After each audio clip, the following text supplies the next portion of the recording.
உங்கள் யாவருக்கும் என்னுடைய கிறிஸ்மஸ் நல்வாழ்த்துக்கள். கிறிஸ்மஸ் என்றாலே சந்தோஷம். விசேஷமாக இந்த வருடம் சமாதான பிரபு என்ற கருத்தை நாம் முழுவதும் தென்னிந்திய திருச்சபை முழுவதுமாக சமாதான பிரபு என்ற கருத்திலே நாம் யோசிக்கின்றோம். இந்த சூழ்நிலைகளிலே சமாதான பிரபு என்பவர் நமக்கு மிகவும் தேவையான ஒருவர்.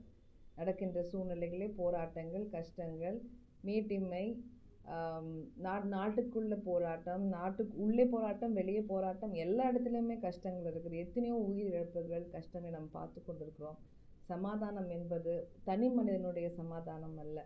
என்னுடைய சமாதானம் உங்களுடைய சமாதானமாக இருக்க வேண்டும். உங்களுடைய சமாதானம் எங்களுடைய சமாதானமாக இருக்க வேண்டும். தனி மனிதன் சமாதானத்தை மட்டும் நாம் யோசித்தோம் என்றால் சமாதானம் எப்போதும் கிடைக்கப் போவதில்லை. ஆகவே முழுமையாக உலகம் முழுவதும் சமாதானம் வேண்டும் என்றால் அந்த அரவணைப்பு, அந்த அன்பு, கடவுள் காட்டுகின்ற அன்பு, அவர் தன்னையே தன் மக்களுக்காக கொடுத்து உலகத்திலே வந்து நமக்காக பிறந்து தன்னையே கொடுத்த அந்த கடவுளை பார்க்கும்போது நாம் ஒருவரை ஒருவர் விட்டு கொடுத்து வாழும்போது அதில் பெறுகிற சமாதானமே முழுமையான சமாதானம். ஆகவே இந்த கிறிஸ்மஸ் அந்த சமாதான பிரபுவை நம்மிடத்திலே கொண்டு வந்து சேர்க்க வேண்டும். அதற்காக நாம் யாவரும் உழைக்க வேண்டும். ஒவ்வொருவரும் ஒன்றிணைந்து செயல்பட வேண்டும்.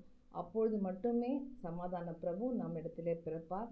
ஆகவே உங்கள் யாவருக்கும் சென்ட் தாமஸ் இங்கிலீஷ் சர்ச் சார்பாக எங்களுடைய கிறிஸ்மஸ் நல்வாழ்த்துக்களை தெரிவித்துக் கொள்கிறோம்.